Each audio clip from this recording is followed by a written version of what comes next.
من الشيطان الرجيم. بسم الله الرحمن الرحيم.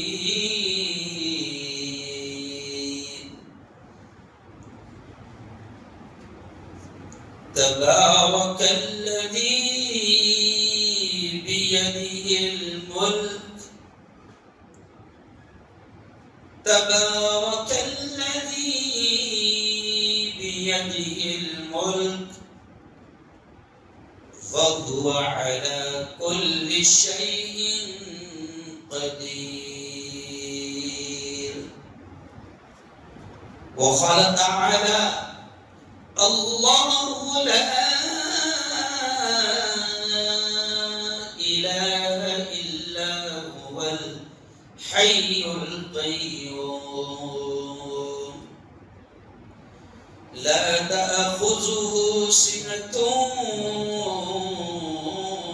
ولا نوم له ما في السماوات وما في الأرض.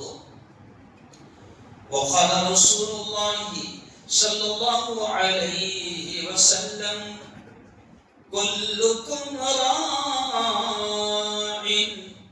وكلكم مسؤول عن رعيته، أو كما قال عليه الصلاة والتسليم. وقال صلى الله عليه وسلم: من رأى منكم منكرا فليغيره بيده، وإن لم يستطع فبلسانه، وإن لم يستطع فبقلبه، وذلك هو أضعف الإيمان، أو كما قال عليه الصلاة والسلام.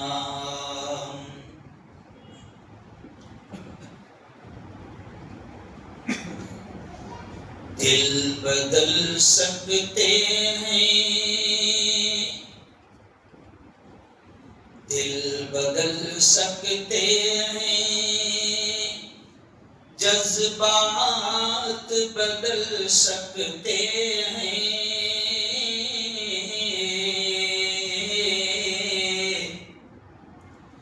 ملک کے فکر و خیالات بدل سکتے ہیں، دور موجود کے دن رات بدل سکتے ہیں،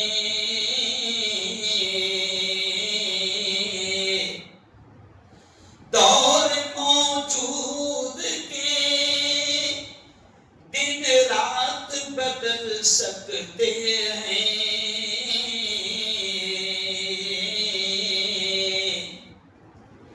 ہم بدل جائیں تو حالات بدل سکتے ہیں،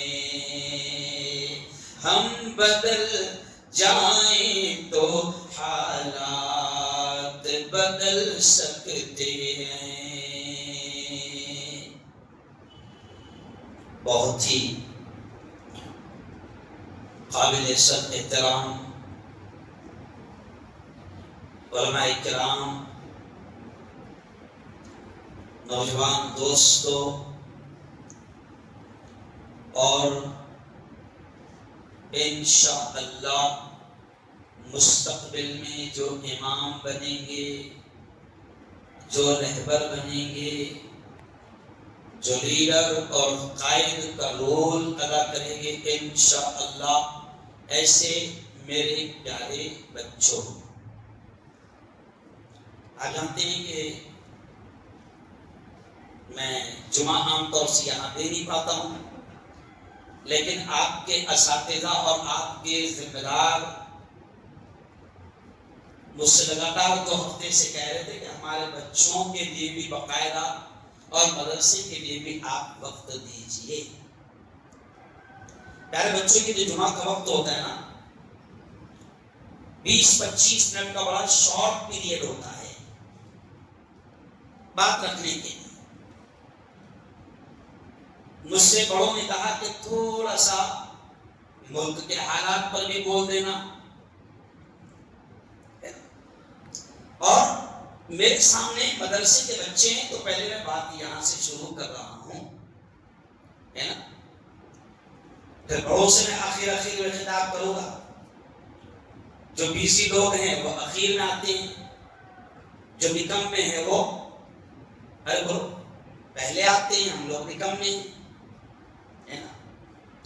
لیکن حشر کے میدان میں پتا چلے گا جب آنکھ لوگ بولتے بند ہوگی, میں بولتا ہوں جب بند نہیں ہوگی, جب پوری دل میں آنکھ ارے بولو کھلے گی. اب آپ دیکھیں کہ قرآن پاک یہ بھی کہتا ہے کہ حشر کے میدان میں آدمی تمنا بھی کرے گا کہ اے کاش دنیا کا ایک لمحہ مجھے پھر اور دے دیا جائے, یہ تمنا کرے. تو ہنسی آتی ہے, 70 سال میں کچھ نہیں کرا تو ایک لمحے میں کیا کرے گا بے وقوف. لیکن اس وقت اس کو پتا چل جائے گا کہ اگر رب کریم نے ایک لمحہ بھی مجھے دے دیا اور اس ایک لمحے میں سچے دل سے اخلاص کے ساتھ محبت کے ساتھ اگر میں نے ایک بار اللہ بھی کہہ لیا تو بیڑا بات. تو جب ایک لمحے کی تمنا کرے, آج وقت ملا ہے لیکن قدر نہیں ہے. اور میرے پیارے بچوں میں بات آپ سے شروع کر رہا ہوں کہ آپ کو بھی ابھی وقت ملا ہے. آپ کے ماں باپ نے آپ کو مدرسے میں بھیجا ہے نا.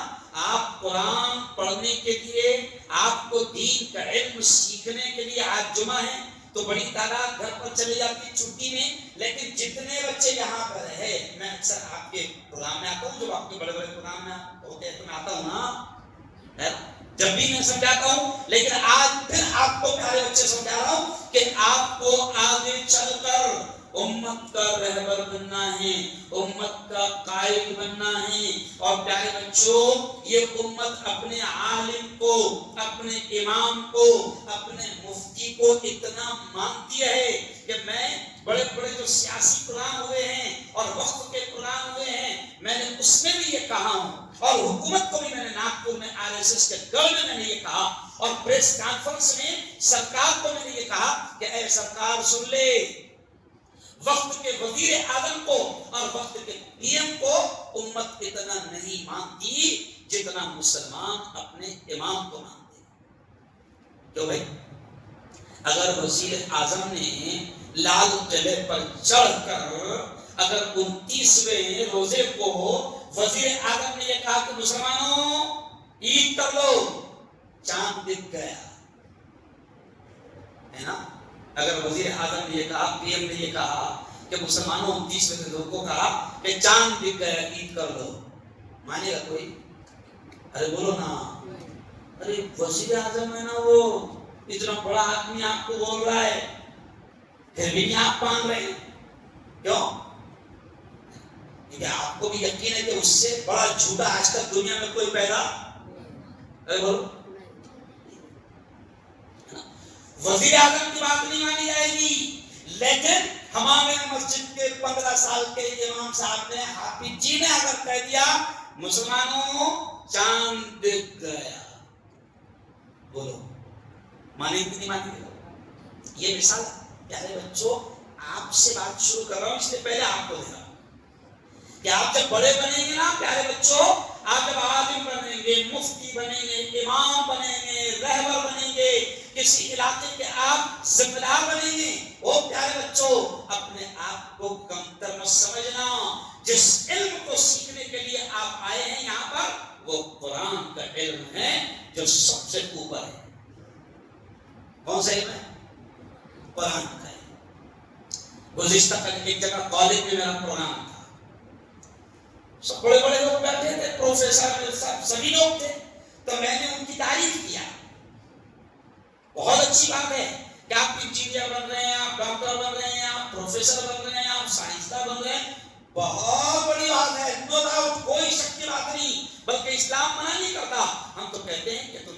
جاؤ. اللہ اجازت دیتا ہے. دنیا کا بہترین سے بہترین علم حاصل کرو. کیوں؟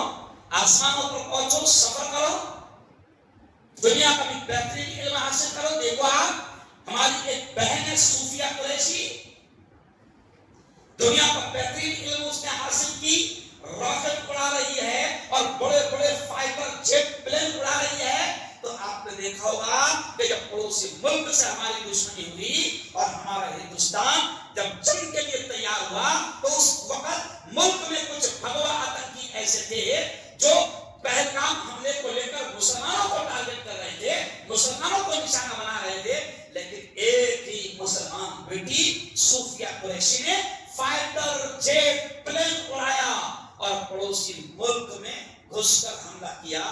تو ایک مسلمان بیٹی نے اتنا بڑا کام کیا کہ ملک کے سارے بھگوا آتنکیوں کا منہ بند ہو گیا.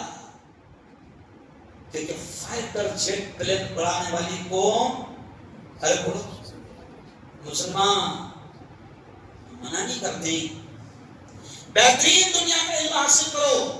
میں اکثر کہتا ہوں بہترین وکیل بنو, انجینئر بنو, لائر بنو, ڈاکٹر بنو, ایس پی بنو, کلیکٹر بنو. کیوں؟ لیکن کل میں نے کالج میں ایک پروگرام تھا, تو میں نے بات کہتے کہتے یہ کہا کہ پیارے بچوں, یہ جتنا علم ہے آپ کو دنیا کا, یہ آپ کو بہت بلندی تک پہنچا سکتا ہے, چاند پر بھی پہنچا سکتا ہے. کہاں پر؟ یعنی کتنی بلندی ہے؟ ارے بہت بڑی بلندی ہے. چاند پر بھی پہنچا سکتا ہے. لیکن کان کھول کر سنو کہ یہ دنیا کا بڑے سے بڑا علم تمہیں چاند تک پہنچا سکتا ہے, ستاروں تک پہنچا سکتا ہے, لیکن جنت تک تو قرآن کا علم ہی پہنچائے گا. اب دونوں ہاتھ اٹھا کر بتاؤ کون کو جنت تک جانا چاہتا ہے؟ ماشاء اللہ ماشاء اللہ ماشاء اللہ, سب جنت میں جانا چاہتے ہیں. تو وہاں تک جنت تک کون سا علم پہنچائے گا؟ جنت پہ کون سا علم پہنچائے گا؟ اور پیارے بچوں بولو دور سے, اور قرآن کا علم سیکھنے کے لیے تم آئے. تمہارے ماں باپ نے تمہیں قرآن کا علم سیکھنے کے لیے یہاں بھیجا ہے, اور جب تم بہترین انداز میں قرآن کا علم سیکھ لو گے تو پھر دنیا تمہیں اپنے سروں پر بٹھائے گی. جو امام صاحب, قاضی صاحب, مفتی صاحب ہے نا, اور جتنے بھی کلیکٹر, انسپیکٹر, جتنے بھی ڈائریکٹر ہیں, سب تمہارے نیچے ہیں. کہاں رہے؟ ارے وہ بہت سارے کر آتے, کلیکٹر, انسپیکٹر. او میرے پیارے بچوں, میں نے بات یہاں سے اس لیے شروع کیا کہ تم کو احساس ہونا چاہیے کہ دنیا کا سب سے بڑا, سب سے امپورٹنٹ اور سب سے اہم اور سب سے قیمتی علم سیکھنے کے لیے تم یہاں پر آئے ہو. تو اب وہ علم ایسے تھوڑی ملے گا. سائنس بہت چھوٹا علم ہے, لاکھوں روپے خرچ کرنا پڑتا اور وقت دینا پڑتا. آج کل آپ دیکھو سائنس سیکھنے کے لیے اور میڈیکل لائن میں جانے کے لیے, کیوں بچوں کو دیکھو آپ اتنی تیاری کر رہے ہیں کہ اگر کسی گھر میں بچہ نیٹ کی تیاری کر رہا ہے, نیٹ کی, کیونکہ میرے گھر میں الحمدللہ 11 ڈاکٹر ہو گئے, میری بچی نے بھی کی, تو نیٹ کی اگر کوئی تیاری کر رہا ہے نا, تو خاندان کا کوئی رشتہ دار بھی آتا ہے, محمد الرحمان صاحب, محمد الستار صاحب, تو لوگ کیا بولتے ہیں ان کا گھر والے, نہیں اس کو ڈسٹرب مت کرو, وہ نیٹ کی تیاری کر رہے ہیں. بچے نیٹ کر رہے ہیں اور ان کے نیٹ کرتے کرتے ماں باپ نیٹ ہو جاتے ہیں. کون نیٹ ہو جاتے ہیں؟ ماں باپ نیٹ ہو جاتے ہیں. کرو یہ ابھی ایل پی بی ایس کا ایڈمیشن کا ڈونیشن بولتے ہیں, اس کو کیا بولتے ہیں؟ 1.5 کروڑ سے اوپر چل رہا ہے. کیا چل رہا ہے؟ 1.5, اور لائن لگائے ہوئے لوگ, کیوں؟ قدر ہے نا اس علم کی, اس لیے ماں باپ 1.5 کروڑ بھی دینے کو تیار ہے. چلے بھائی 1.5 کروڑ خرچہ کر دے گا تو کچھ ماں باپ کیا کرے مونا, کھیتی بیچ کر بچے کو ڈاکٹر بنا رہا ہوں, گھر بیچ کر ڈاکٹر بنا رہا ہوں, ارے بھیا کیوں بیچ دیا گھر، کیوں بیچ دیا کھیتی؟ تو بڑے خوشی میں کہتا ہے کہ مولانا صاحب مفتی صاحب اگر ڈاکٹر بن جائیں گا تو سب کی زندگی بن جائیں گے۔ واہ واہ، نوٹا چھاپنے کی مشین بنے گا، ڈاکٹر بن جائیں گا نا مفتی صاحب تو گھر بھی بک گئے تو کوئی فکر کی بات نہیں ہے، باہر MBBS ہو تو جائے، پھر نوٹے چھاپے گا، نوٹے چھاپنے کی مشین بنے گا۔ 26 جنوری کو احمدآباد میں جھنڈا لہرانے کے لیے مجھے بلایا گیا تھا، ایک بڑی انگلش اسکول ہے وہاں پر، تو میں نے وہاں ہنستے ہنستے کہہ دیا کہ زیادہ بچوں کو نوٹیں چھاپنے کی مشین مت بناؤ، کیونکہ باولا کبھی بھی نوٹیں بند کر سکتا ہے۔ ارے ہوتی نا، پہلے 2000 کی نوٹ تھی، کیوں راتوں رات فرمان آیا بھائی بہنوں کل سے یہ نوٹ بند، 2000 کی ہو گئی بند، 1000 کی بھی ہو گئی بند، اب بچی کتنے والی؟ اب ہو سکتا ہے آج رات کو بھی بیوقوف آ جائے رات میں، کیونکہ اکثر 8 بجے آتا ہے، اکثر کب آتا ہے ٹی وی پر؟ 8 بجے آتا ہے۔ جتنے بھی باول فیصلے لیا ہے کب لیا ہے؟ ارے بولو، اندھیرے پہ لیتا ہے فیصلے، کیونکہ وہ سارے فیصلے ملک کو اندھیرے میں ڈالنے والے ہوتے ہیں۔ او پیارے بچوں، بہترین انداز میں علم حاصل کرو، کیونکہ آپ کو آگے قیادت کرنا ہے، آپ کو آگے رہبر بننا ہے، آپ کو آگے امت کا امام بننا ہے۔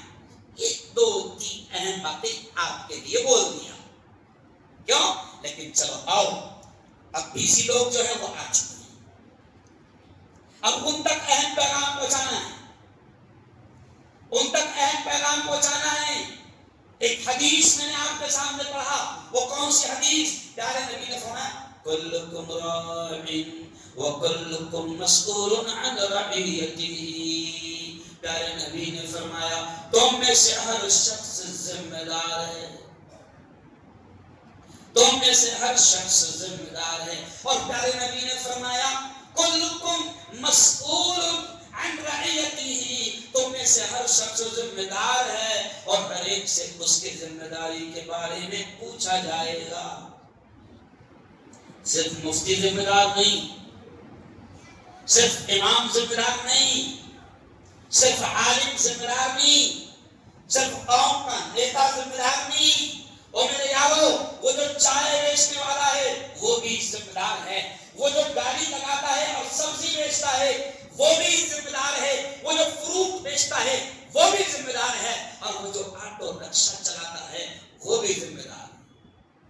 کس بات کا ہے نا؟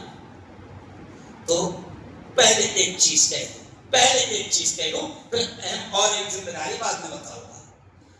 پہلی ایک چیز کیا کہ ہر شخص ذمہ دار ہے، اگر برائی عام ہوتی ہے، اگر گندگی پھیلتی ہے، اگر سماج میں کوئی گندگی پھیلتی ہے، کوئی برائی پھیلتی ہے، تو پیارے نبی نے کیا فرمایا کہ ہاتھ سے روکنے کی طاقت ہے تو ہاتھ سے، چاہے وہ ظلم ہو، چاہے وہ زنا کاری ہو، چاہے وہ حرام کاری ہو، چاہے وہ جوا ہو، چاہے وہ نشہ ہو، چاہے وہ شراب ہو، یا کسی بھی قسم کی سماجک برائی ہو، اگر کوئی برائی پھیل رہی ہے، پیارے نبی نے فرمایا ہر شخص ذمہ دار ہے، اور کل قیامت کے دن ہر ایک سے اس کی ذمہ داری کے بارے میں پوچھا جائے گا۔ صرف امام صاحب ذمہ دار نہیں کہ وہی بیان کریں گے جمعہ کو، نہیں۔ ابھی آپ دیکھو میری قوم کے جوان، رات میں کچھ لوگ میرے پاس آئے اور کہنے لگے مفتی صاحب وہ جو 2 سال پہلے نشے کے خلاف آپ نے مہم چھڑی تھی، کہنے لگے مفتی صاحب آپ کے ہاتھ جوڑ رہے ہم کہ وہ مہم اور چھڑا، کیوں وہ مہم اور چلا؟ میں نے کہا کیوں اتنی سخت ضرورت کیوں پڑ گئی؟ تو انہوں نے مجھے 2 باتیں بتائے کہ مفتی صاحب مسلمان جوان نے آتم ہتیا کیا، خودکشی کیا، اور اس کے پیچھے جب ریزن تلاش کیا گیا تو وہ نشہ نکلا۔ نشہ عام ہو رہا ہے، نشہ عام ہو رہا ہے، اور میرا مشہور ڈائلاگ ہے ہمیشہ جب میں نے نشے کے خلاف مہم چلا تھا تو اس وقت میں نے مسلمانوں کو سمجھایا تھا کہ مسلمانوں وہ جو بوتل میں ہے شراب تم اسے ہی حرام سمجھتے ہو اور اسے ہی نشہ سمجھتے ہو، صرف وہ نشہ نہیں ہے، صرف وہی نشہ نہیں ہے. کیوں؟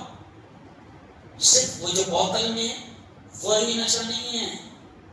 نشہ وہ بھی ہے جو سگریٹ میں ہے، نشہ وہ بھی ہے جو بیڑی میں ہے، نشہ وہ بھی ہے جو پڑی میں ہے، اور نشہ وہ بھی ہے جو تم پان میں ڈال کر پان ٹپری والے سے کہتا ہے کہ 300 120 ڈال. سمجھ گیا؟ اچھا ایک بات بتاؤ، 300 اور 120 کتنے میں کل ملا کے؟ بتاؤ حساب بتاؤ. 420. تو پان ٹپری پر جا کر کیا بولتا ہے؟ 300 120. کسی تمباکو کا نام ہے کوڈا. تو میں کہتا ہوں ہنستے ہنستے کہ پان ٹپری والے کو سیدھا بولنا 420 آیا ہے 420 ڈال. کیوں؟ نشہ وہ بھی ہے. میں ایک کینسر ہاسپٹل میں گیا، آپ نے دیکھے مولانا آپ جب گھسا بن جاؤ گے تو رائٹ سائڈ میں بڑا کینسر ہاسپٹل کھلا ہے، چانڈک ہاسپٹل. چانڈک میرے دوست ہیں ڈاکٹر نیلیش جو اس کے آنر ہے. 4 فروری کو مجھے کلیکٹر صاحب اور وہ ڈاکٹر صاحب کا فون آیا، مفتی صاحب 4 فروری ہے، آج کینسر ڈے ہے، کینسر ڈے، پلیز آپ کو آدھا گھنٹہ ہاسپٹل میں ہم نے ایک پروگرام رکھا ہے، آپ کو کلیکٹر صاحب کہتے ہیں مفتی صاحب آپ کو آنا پڑے گا. کلیکٹر صاحب تھوڑا سا بیزی ہوں اور یہ نیوز کا وقت ہے 11 بجے کا، ایسا ویسا. تو مجھ سے ڈاکٹر صاحب نے ایک جملہ کہا، اگلا جملہ سنو راؤنڈ تک رہے.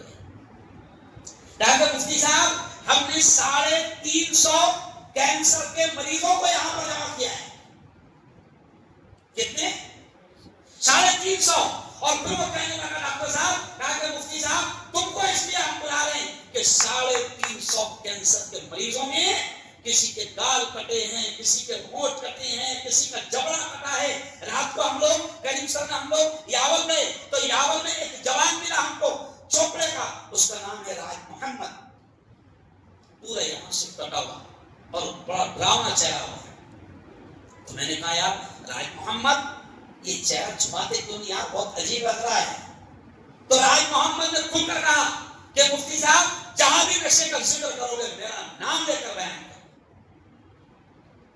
راج محمد ایک خوبصورت جوان تھا، باڈی بلڈر، پرسنالٹی بہت اچھی. اب پورا چہرہ کاٹ دیا گیا، جبڑا یہاں سے کاٹ دیا گیا. میں نے کہا کہ دستی باندھ کر کیوں باہر نکلتے، بڑا عجیب لگ رہا ہے تمہارا ڈراؤنا چہرہ. تو وہ کہتا ہے کہ مفتی صاحب میں دستی باندھ کر اس کے لیے نکل رہا ہوں تاکہ قوم مجھے دیکھے اور ان کو پتہ چلے، وہ دیکھیں کہ ایک خوبصورت جوان کا اس بڑی کے چکر میں، اس نشے کے چکر میں کیا حال ہوا ہے. وہ کہتا ہے مفتی صاحب میں بچ گیا ہوں، میرے بچنے کی امید نہیں تھی، اللہ نے میرا آپریشن کامیاب کیا، میں بچ گیا، لیکن اب میں اس چہرے کے ذریعے سے امت کے نوجوانوں کو میں زندہ پیغام دینا چاہتا ہوں کہ دیکھو میرا کیا حال ہے. یہ تو میں نے صرف ذکر کیا وہاں کہ امت کا ہر شخص ذمہ دار ہے کہ برائیاں پھیل رہی ہے اس کو روکنے کی ذمہ داری ہر کسی کی ہے. اپنے علاقے میں ایک جوان نے نشے کی وجہ سے وہ مرا ہے. جب مجھے پولیس انسپکٹر نے کہا کہ مفتی صاحب یہ اس وجہ سے مرا ہے، قسم اللہ کی راؤنڈ پہ کھڑے ہو گئے کہ میری قوم کا جوان وہ اتنے برے راستے پر جا رہا ہے. ارے کسی بھی قوم کا یوتھ، کسی بھی قوم کا جوان اس قوم کا قیمتی سرمایہ ہوتا ہے. جو بڑی امیدیں ہیں جوانوں سے کہ وہ ظلم کے خلاف میدان میں آئیں گے. مولانا کل جب ہم یاون میں بات کرنے لگے تو یاون میں کھاتے کھاتے 30-32 قوم کے بڑے بیٹھے تھے تو انہوں نے یہی کہا کہ مفتی صاحب افسوس تو یہ ہے کہ قوم کا جوان کس دھن میں ہے سمجھ بھی نہیں آ رہا ہے، احساسی نہیں ہے. ایک بزرگ ہے، میں جان بوجھ کے ان کا نام نہیں لوں گا، انہوں نے بات کرتے کرتے کہا کہ مفتی صاحب اب ہم تو سینئر ہو گئے، اب ہمارے پیر تو قبر میں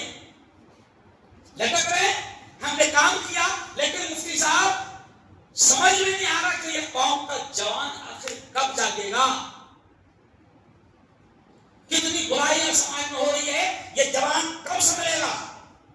اور پھر آگے چل کر یہ دیکھیں میں نے آیت پڑھا ہے، ڈرانا مقصد نہیں ہے اور ایمان والا ڈرتا نہیں ہے، ایمان والے کا ایمان ہے، زور سے بولنا، تم خود بولو گے پیارے بچوں ہمارا ایمان ہے اور ہمیں یہ سکھایا جاتا ہے، تم نے خود نے زور سے بولنا، بولو زور سے، زندگی کس کے ہاتھ؟ نہیں مزہ نہیں آیا، زندگی کس کے ہاتھ؟ اللہ کے، اللہ کے، موت کس کے ہاتھ؟ اللہ کے، نفع کس کے ہاتھ؟ اللہ کے، نقصان کس کے ہاتھ؟ اللہ کے، بولو زور سے، ہوائیں کون چلاتا ہے؟ اللہ، بادلوں کو کون لاتا ہے؟ اللہ، بارش کو کون برساتا ہے؟ اللہ، سب اللہ کیا؟ اللہ تو کہہ رہا ہے کہ میرے بندو تبارک الذی بیدہ الملک، ملک میرے ہاتھ میں، بادشاہت میرے ہاتھ میں، کیوں؟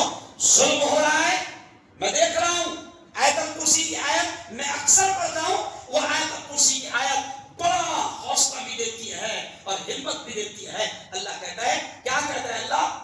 اللہ لا الہ الا هو الحی القیوم، اللہ کہتا ہے او میرے بندو میں زندہ ہوں، ہمیشہ ہمیشہ باقی رہنے والا ہوں، اور سنو سنو، لا تأخذہ سنۃ ولا نوم، او میرے بندو نہ مجھے نیند آتی ہے نہ مجھے اونگ آتی ہے، میں سوتا ہی سونا تو دور کی بات، اللہ کہتا ہے مجھے اونگ بھی نہیں آتی، یعنی یہ آیت کہہ رہی ہے کہ اللہ کہتا ہے میں بے خبر نہیں ہوں، سب دیکھ رہا ہوں، کیوں؟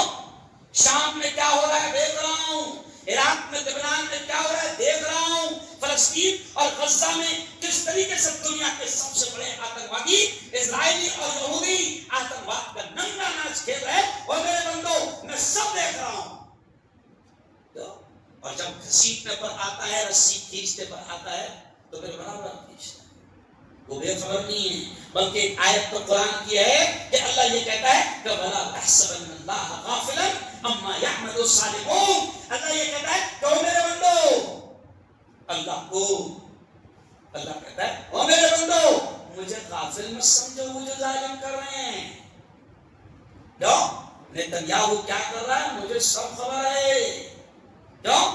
ظالم ٹرمپ کیا کر رہا ہے میں دیکھ رہا ہوں، کیوں؟ تمہارے ملک کا پاگل کیا کر رہا ہے میں ارے بولو دیکھ رہا ہوں، ابھی تمہارے ملک کا پاگل میری زمینوں پر قبضہ کر رہا ہے، اوہو اس نے پلان بنایا ہے، اس کے سپنے ہیں کہ میں مساجد کی زمینوں پر قبضہ کروں، میں درگاہوں اور خانقاہوں کی زمینوں پر قبضہ کروں، میں عیدگاہوں اور مسلمان کے اوقاف کے پراپرٹی پر قبضہ کروں، کیوں؟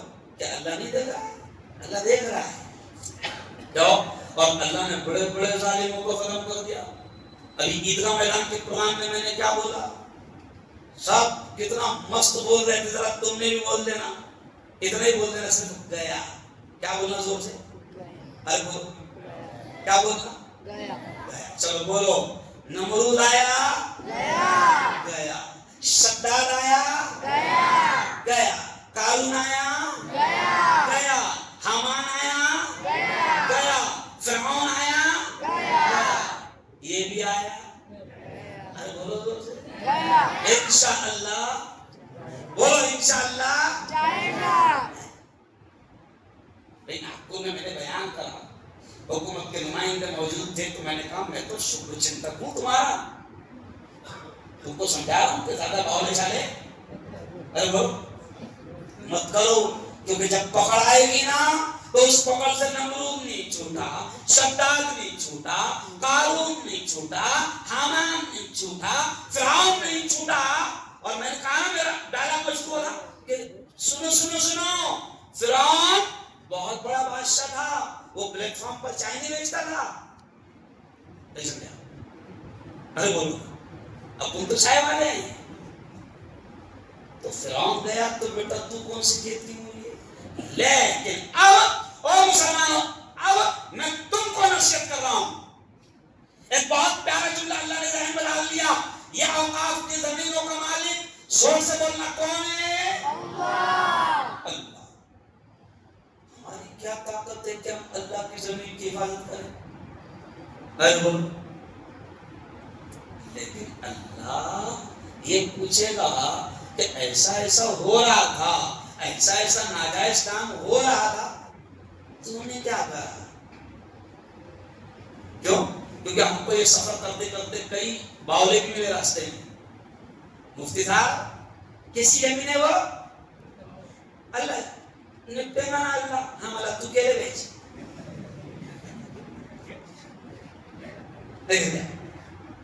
ہم باولے ہیں, ہم پورے ضلع کے لوگوں کو بیدار کر رہے ہیں, ہم بادل ہیں. ارے کل اللہ تجھ سے پوچھے گا. میں نے کہا اللہ پوچھے گا مفتی ہارون تجھے صلاحیت دیا تھا, علم دیا تھا, بیرنگ دیا تھا, بولنے کا ہنر دیا تھا, بتا تو نے چلایا بھی نہیں. ارے ہم نے ٹیچرز کو جمع کیا, ایک پروگرام ہم نے ٹیچرز میں لیا, ایک پروگرام ہم نے ڈاکٹرز میں لیا, اور ایک پروگرام ہم نے عورتوں میں لیا. ہم جگہ جگہ جا رہے ہیں اور امت کے ہر فرد کو سمجھا رہے ہیں. کیوں؟ کیونکہ امت کا فرد کیا سوچ کر سویا ہوا ہے, لاڑے لاڑنے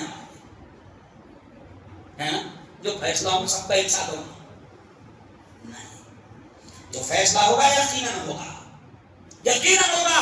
لیکن حشر کے میدان میں تیری اور میری پوچھ اس بات پر ہوگی کہ نبی نے فرمایا تھا کہ ظلم کو ہوتا دیکھو ہاتھ سے روکنے کی طاقت ہو تو ہاتھ سے روکو. اللہ پوچھے گا تو نے کیا کیا. جو ٹیچر مگر نے اپنی ٹیچری میں اس کو اس کے چھٹے اور ساتویں ویتن میں لگی ہوئی ہے, نہیں سمجھا, اس کو کیا فکر ہے ادھر کیا. عام آدمی پریشان ہے کہ 260 ہو گیا,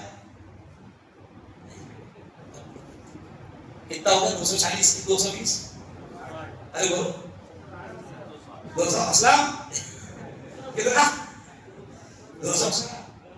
کیوں مسلمان کوئی اتنی بھی کرے کیوں؟ اور چوروں کے پلانات دیکھو کتنے بڑے بڑے ہیں.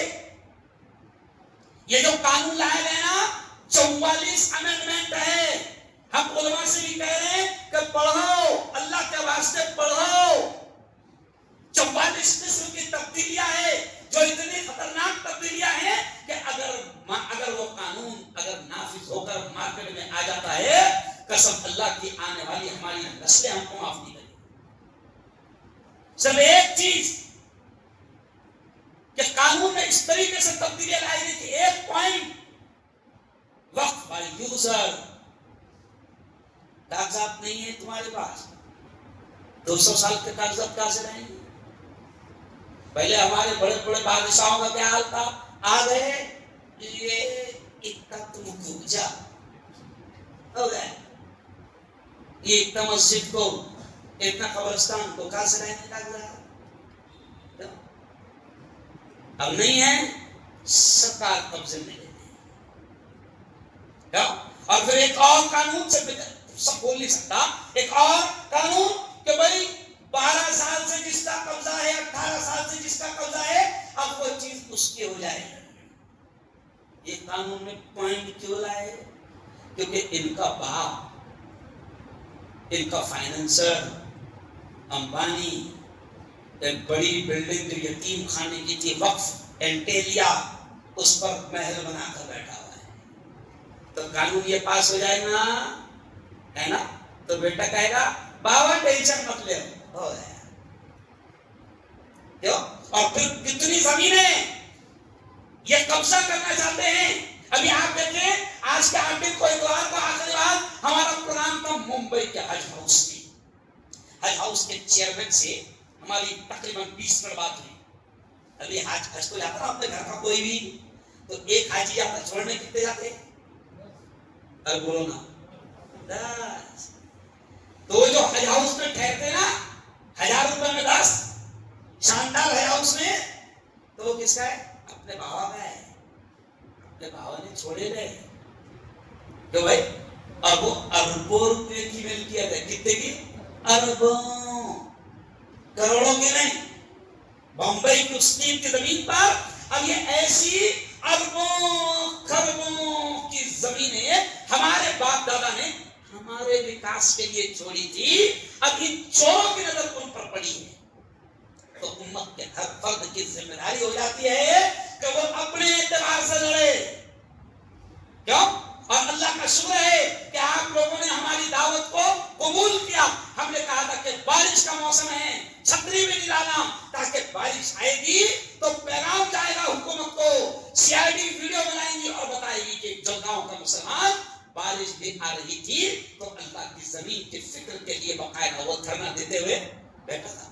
اللہ کا شکر ہے بارش بھی نہیں پوری 1.5-2 گھنٹہ اور 5 منٹ آئی.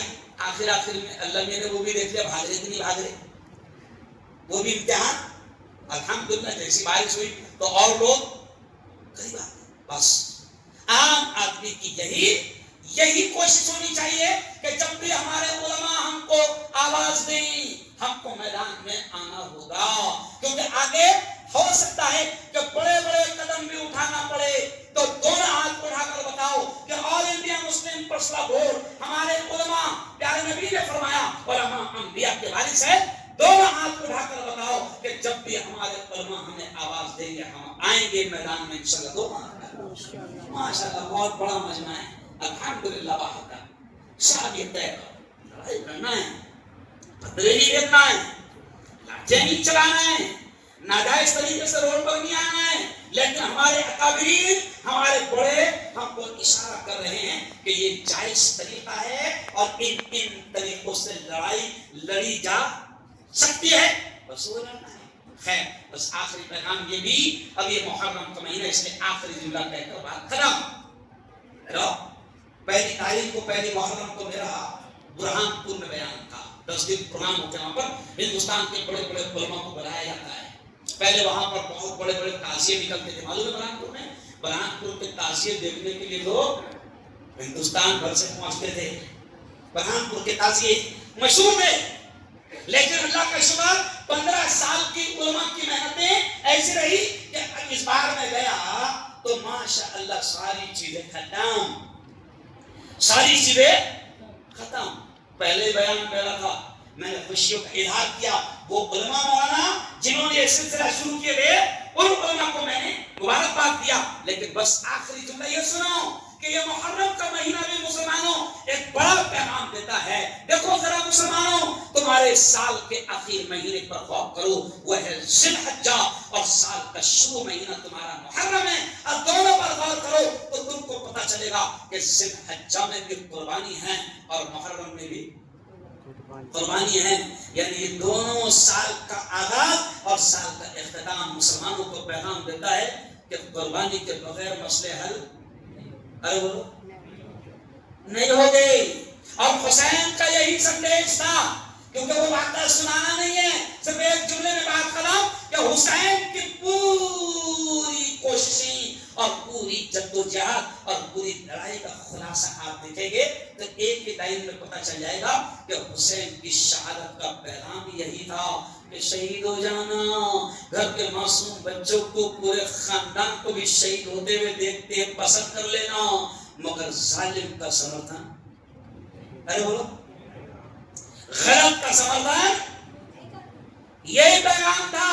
میں نے اس دن جملہ کہہ دیا عیدگاہ میں تو بڑا عجیب لگا جملہ. میں نے کہہ دیا کہ حسین کا یہ سندیش تھا, او حسین کے ماننے والوں, حسین کا یہ سندیش تھا کہ شہید ہو جانا, اہل خانہ گھر بار والوں کو بچوں کو بھی شہید ہوتے ہوئے دیکھ لینا پسند کرنا, مگر ظالم کا سمرتھن نہیں کرنا. یہ پیغام تھا. اور ماشاءاللہ اپنا سمرتھن تو 500 میں ہو جاتا. نہیں سمجھے, سمجھ گئے تو اپنا سمرتھن کیوں کہ تیرے گھر میں 10 ہے, یہ 10 ہے پورا گھر کا. حسین نے یہ پیغام دیا, یہ جملہ سمجھو, حسین اللہ کی قسم حسین کی شہادت کے مقصد کو سمجھ لینا تو پھر یہ جو مار کھا رہے نا جگہ جگہ سب بند ہو جائے گا. تو مسلمان ظلم کے خلاف اٹھے گا. حکومت چاہتی ہے کہ ظلم کے خلاف اٹھو مت, جلوس نکالنا ہے نکالو. کئی جگہ پر تو حکومت نے جلوس پر, حکومت نے, یہ جملہ سنو یاد آ گیا, حکومت نے جلوس پر ہیلی کاپٹر سے گلاب کے پھول برسائے. ارے باپ رے, میں دیکھا تو حیران ہو گیا کہ حکومت اتنی خوش ہو گئی جلوس سے. ہیلی کاپٹر سے پھول برس رہے. پھر میں نے وہاں بیان میں بولا حکومت یہ چاہتی کہ تم اس میں لگے رہو, اصل مقصد کو سمجھو. ارے کیونکہ اصل مقصد سمجھ گئے تو مسئلہ آ جائے گا. غزہ والوں نے حسین کے مقصد کو سمجھا, فلسطین والوں نے حسین کے مقصد کو سمجھا, تو 2 سال ہو گئے دنیا کے سب سے بڑے آتنکوادی لگاتار بمباری کر رہے ہیں. ان کو یہ لگا تھا جنگ شروع ہونے سے پہلے دنیا کے سپر پاور ظالم نے یہ کہا تھا کہ غزہ کو 1 گھنٹے میں ختم کر دے گی. 1 گھنٹے میں 2 سال ہو گئے, جنگ بندی ہو گئی مگر غزہ ختم. ارے وہ انہوں نے مقصد کو سمجھا.